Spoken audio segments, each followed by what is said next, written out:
The digital clock. Oh, it's March 13th, Tuesday. We don't know what time period it is. I guess it's the present.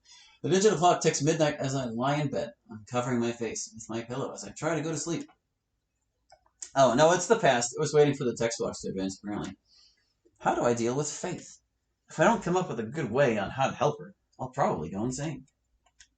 Maybe the internet will help me. I take my phone from the nightstand next to my bed and turn it on.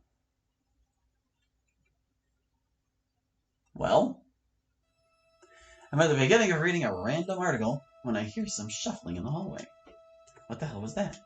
I threw my blanket out of myself, and sit down, listening closely.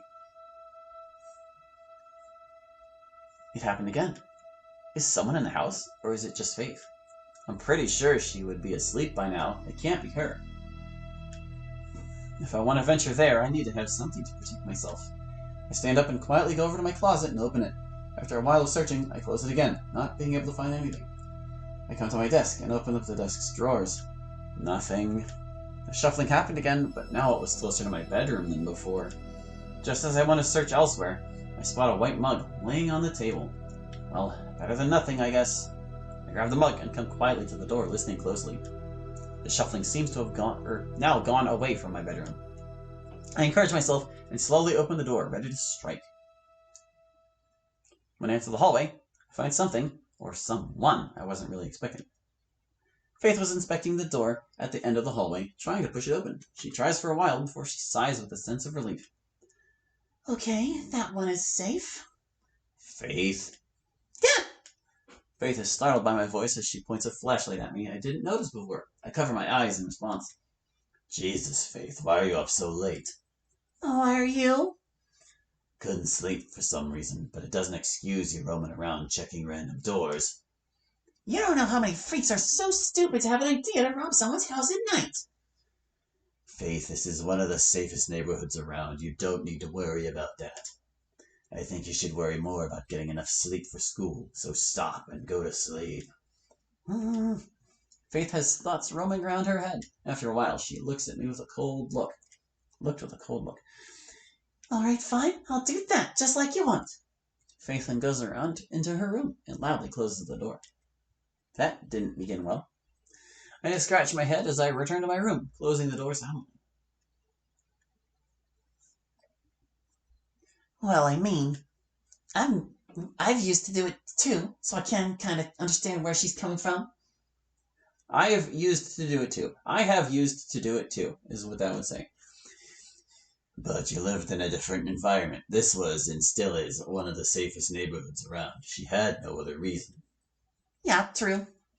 As Tina comes to the counter and starts to prepare her scrambled eggs, I finish my glass of whiskey.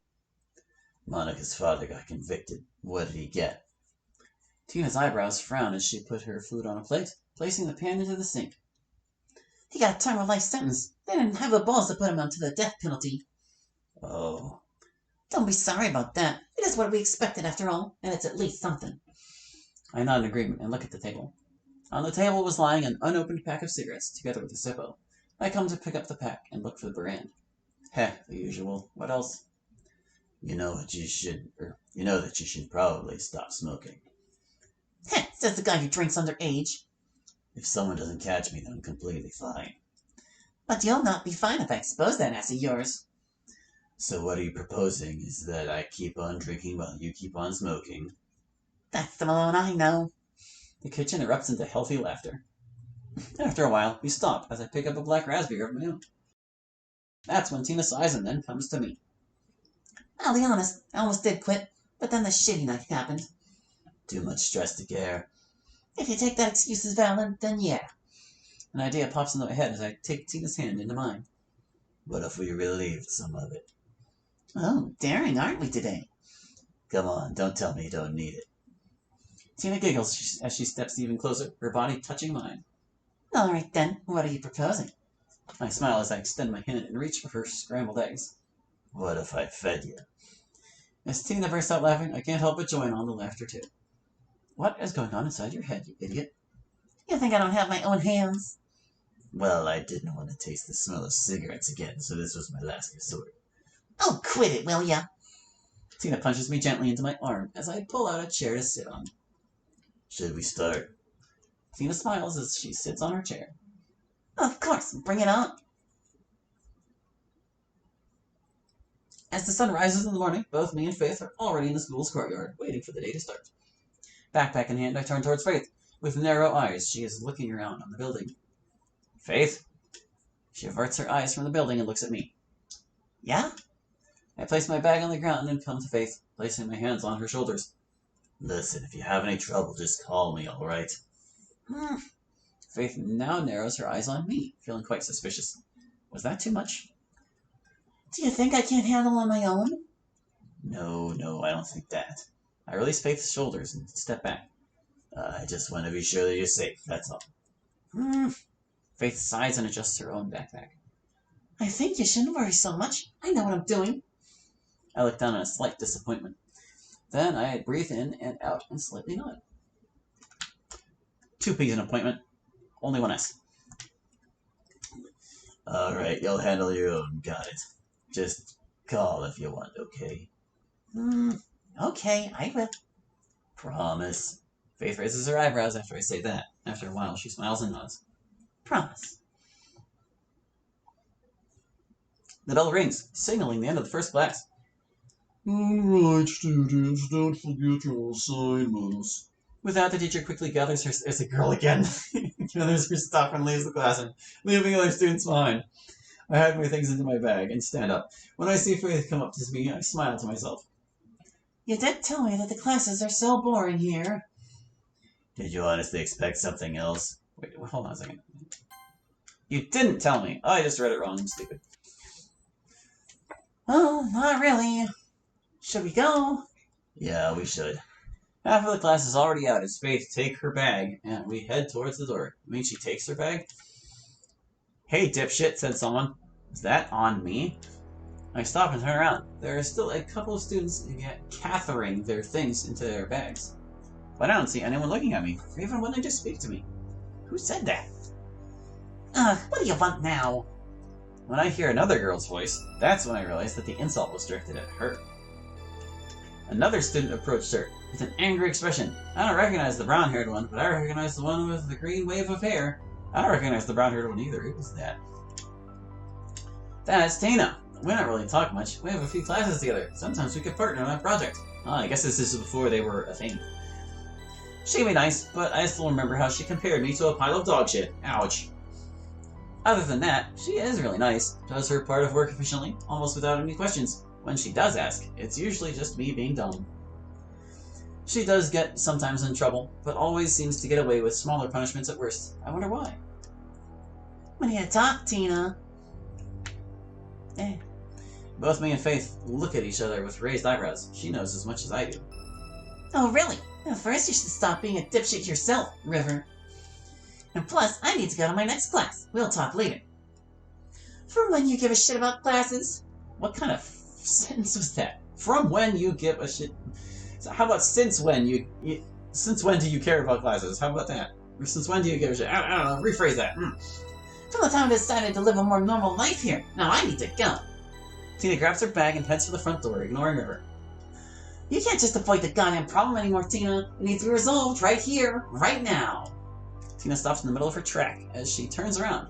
Tracks. Multiple. More angry than before. You know what? Stop that right here. Right now, bullshit up your ass and leave me alone. You do realize, Tina, that all that shit you've done will come crashing down at you, right? On you. As River says that, she slowly comes to Tina, her face just a few centimeters from Tina's. Tina then threateningly raises her index finger as she speaks up in a powerful, quiet voice. I don't have time for your bullshit, you little fucking twat. I have places to go. So you either shut up, or I'll do it myself. Silence fills the room as the other student, left in the room, including me and Faith, stare at them. Multiple students, plural! River doesn't say anything as Tina puts her finger down and turns again to the front door. This time, she left with her eyes on the floor, tightly holding a bag strap. Little fucking twat, huh?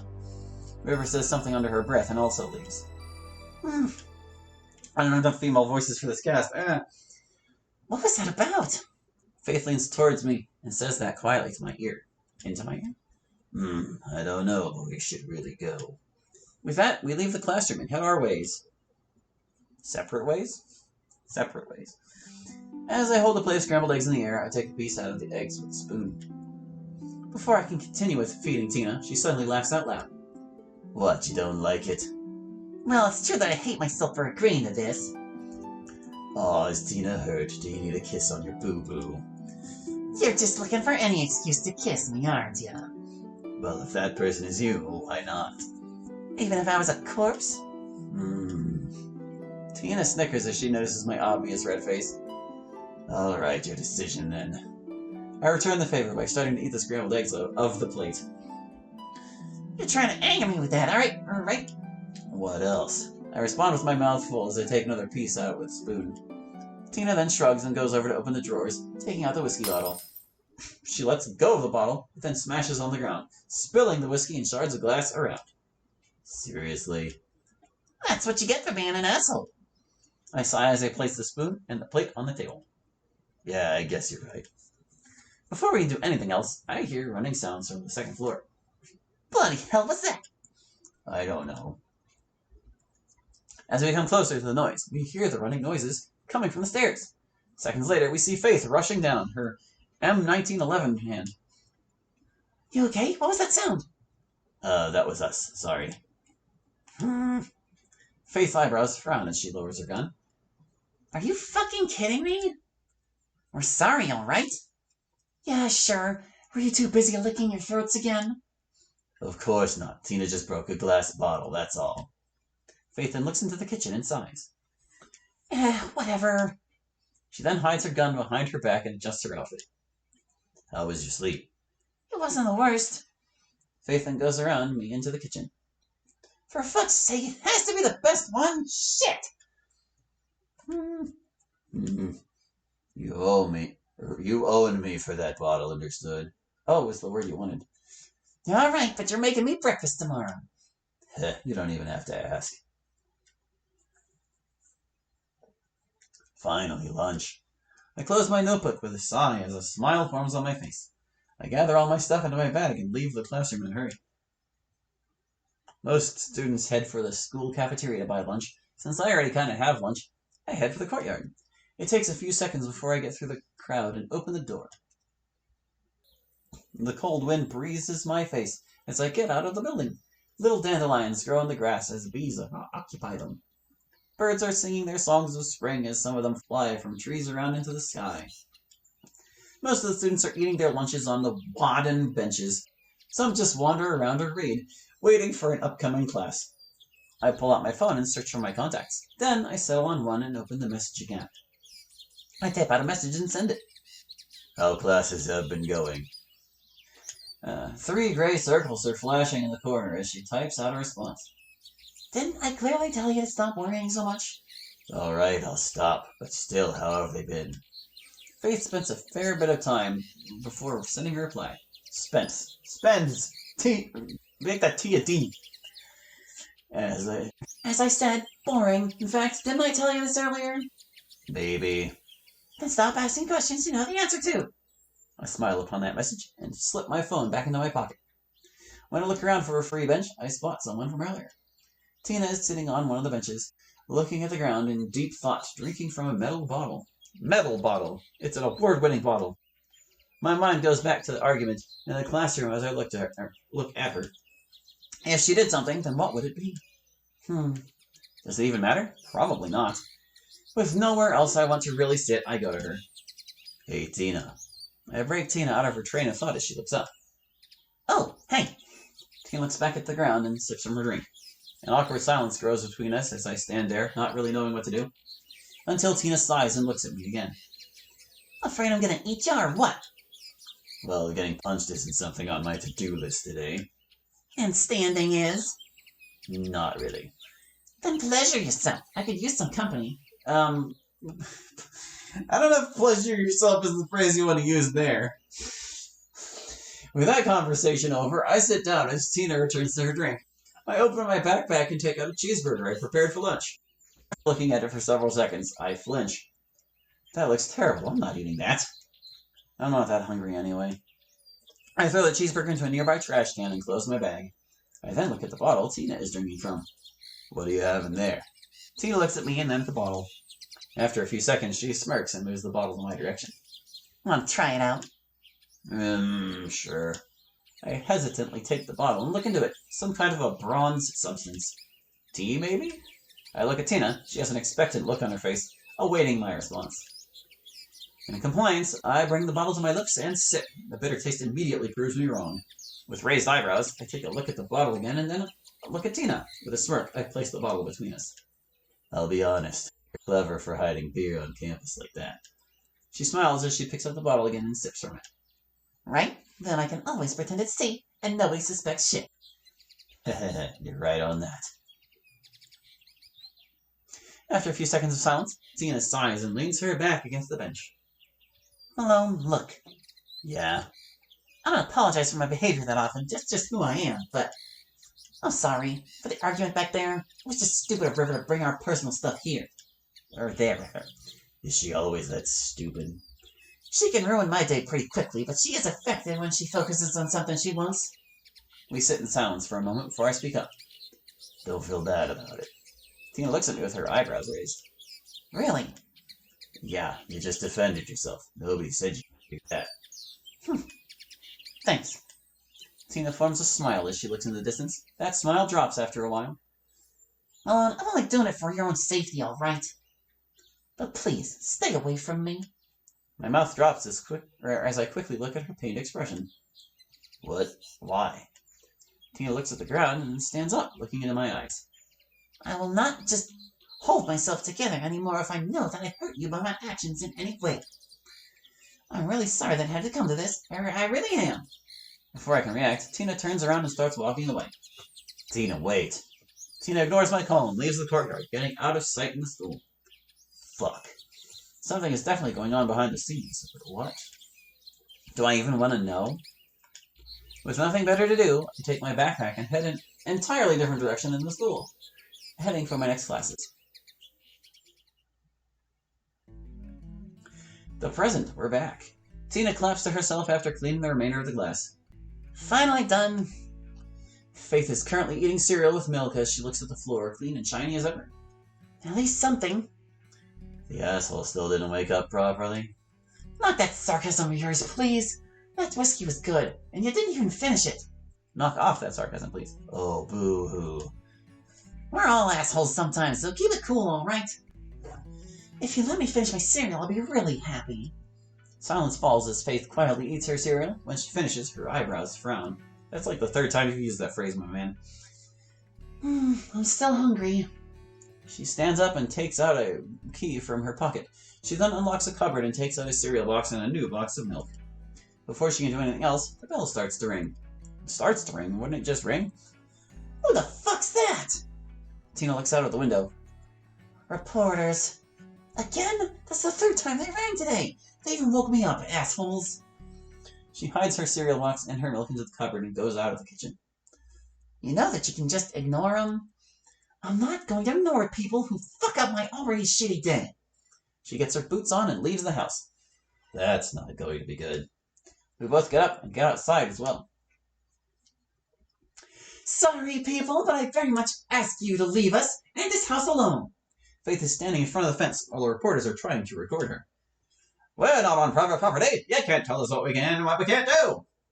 I do not fucking care about that. I advise you leave. Mrs. Caswell, can you tell us about your reaction to Mason Aston's eviction? Faith turns to the reporter that asked the question. She was sticking a microphone right into Faith's mouth. Oh, you care about that, huh? Well, let me ask you one thing.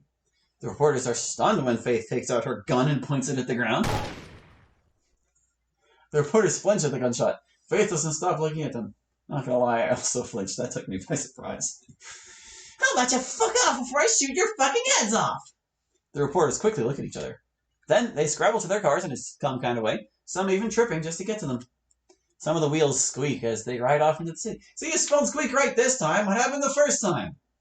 An embarrassing quiet spreads in the garden as Faith goes back into our house. Persistent fucking shitholes. Wanna go on a walk? Yeah, sure, I'll just go tell Faith. head inside, and after a minute, come out and we head out into the city. And there, I think, is a good place to stop for today. So, we'll pick up with more of this next time. I don't know how long this mod is, but, well, like, this demo, but it's already up to 40 minutes, so I guess it's pretty decently long. Yeah, I hope you've been enjoying it so far. Well, I'll catch you next time with more Poems of Death. See you then.